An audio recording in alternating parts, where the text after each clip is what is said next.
जो सपना दिखा रहे थे भारत देश को विश्व गुरु बनाने के, वो आज मौन क्यों हैं? भारतीयों को दासों की तरह बेड़ियों में जकड़कर अमानवीय परिस्थितियों में भारत भेजा गया। वो कौन सी परिस्थितियां थीं जब भारत से छोड़ करके जाना पड़ा इन लोगों को? जो सपना दिखा रहे थे भारत देश को विश्व गुरु बनाने के, वो आज मौन क्यों हैं? और सरकार से कुछ सवाल हैं। सवाल सिर्फ ये नहीं कि अमेरिका से हालात के मारे भारतीयों को दासों की तरह बेड़ियों में जकड़कर अमानवीय परिस्थितियों में भारत भेजा गया। सोचिए आप, क्या सपना दिखाया रहा कि भारत विश्व गुरु बनने जा रहा है, और जो विश्व गुरु बना रहे थे वो आज सब मौन हैं। हमारा विदेश मंत्रालय क्या कर रहा था और क्या कर रहा है आज? सवाल ये कि महिलाओं और बच्चों को जो अपमानजनक परिस्थितियों में बचाने के लिए सरकार के पास क्या कामकाज है?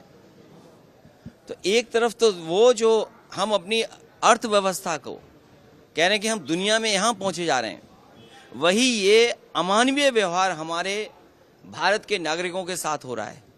वो कौन सी परिस्थितियां थीं जब भारत से छोड़ करके जाना पड़ा इन लोगों को?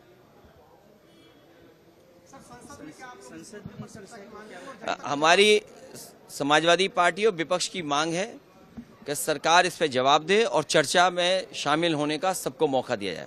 चुनाव आयोग से काफी नाराज हैं आप, इस बात को लेकर आपने कहा। मैं चुनाव से नाराज नहीं हूं। चुनाव आयोग को जो काम करना चाहिए चुनाव आयोग वो काम नहीं कर रहा है। मेरे हाथ में वो सूची नहीं है अधिकारियों की। मैंने कई मौकों पर आपके साथियों के माध्यम से ये हमेशा कहने की कोशिश की कि मिल्कीपुर का चुनाव अलग परिस्थितियों में और विशेष चुनाव होने जा रहा है। हमारा लोकतांत्रिक देश है, हम सभी प्रेस के लोगों को बुलाना चाहते थे उस चुनाव को देखने के लिए। न केवल अपने भारत के प्रेस के लोगों को बुला रहा था मैं, बल्कि अंतर्राष्ट्रीय प्रेस को भी मैं बुलाना चाहता था कि कम से कम हमारे लोकतंत्र में किस तरीके से मतदान होता है वो देखें और समझें आकर के। मुझे तो ऐसा लगता है मैं सीधा पार्लियामेंट आ गया हूँ। अगर मेरे पे कहीं सफ़ेद कपड़ा मिल गया होता तो क्योंकि इलेक्शन कमीशन मर गया, मैं सफ़ेद कपड़ा उन पे पहना देता। आप सोचिए, अधिकारी जाति देख करके पोस्ट हुए हैं। अभी कुछ दिन पहले लोकसभा में भारतीय जनता पार्टी के लोग कह रहे थे कि कुछ लोग जाति जाति करते हैं। भारतीय जनता पार्टी ने जाति के आधार पर पोस्ट किया है। वहाँ के एसएसपी को लगातार निर्देश मिल रहे थे, लगातार निर्देश दिए जा रहे थे लखनऊ से, और जहाँ भी उनके जो गुप्त कार्यालय बना हुआ वहाँ से। अब आप सोचिए, चुनाव कराने वाले जिम्मेदार लोग कौन हैं? एसएसपी अयोध्या, राजकरण नैयर। सोचिए, एक एसओ, एक पुलिस का अधिकारी किस तरीके से एक नेता कार्यकर्ता को गाली दे रहा था। उसने कार्यकर्ता को न केवल गाली गलौज दी, मारने की धमकी दी। और दूसरा, अभी मेरे पास ऑडियो मिल रहा है मुझे। जब ये ऑडियो वायरल हो गया उसका, पुलिस अधिकारी का, तो वो गांव में जाकर के उस प्रदीप यादव की पिटाई की, उसने मारा पीटा। और अभी सुनने में आया कि जब दबाव पड़ा है तो वो छुट्टी लेकर के भाग गया है। ये अयोध्या के एसएसपी राजकरण नैयर, इसी ने पिटवाया है उनको, और दोबारा पिटवाया जब ऑडियो वायरल हो गया।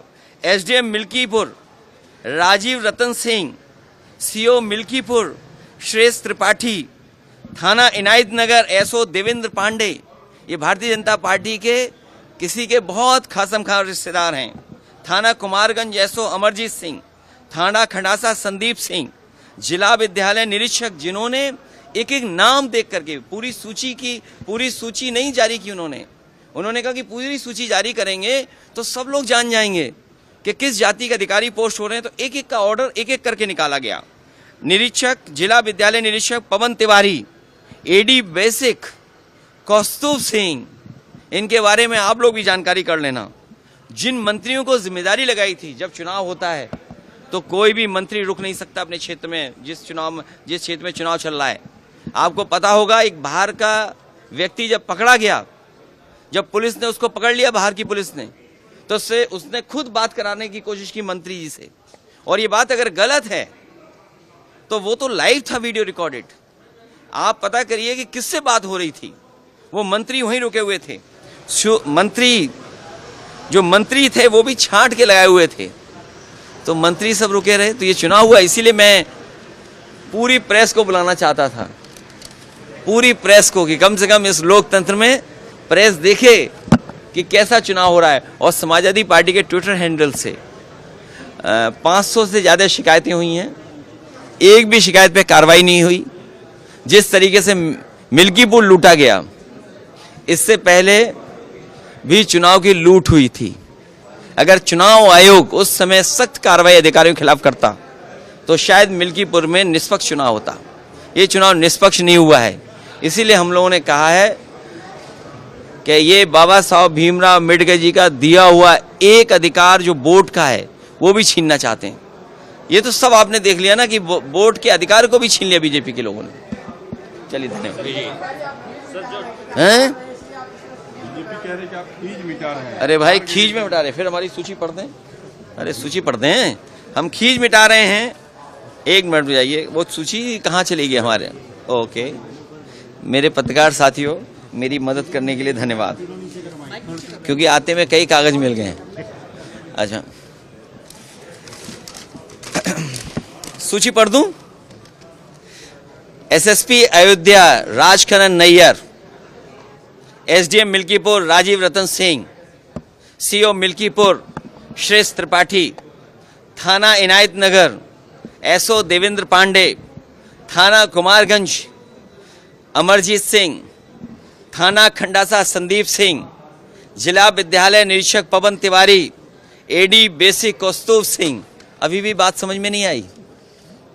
बात तो समझ गए हो, बस इतनी सी बात है कि बात तो आप समझ गए हो। दबाव बहुत है, सच नहीं बोल सकता कोई। कभी हम एग्जिट पोल पे भरोसा नहीं करते हैं। इन कंपनियां जो एग्जिट करती हैं उनको पैसा कौन देता है। अमर उजाला जीवांजलि के सारथी की मदद लें और महाकुंभ में स्नान जरूर करें।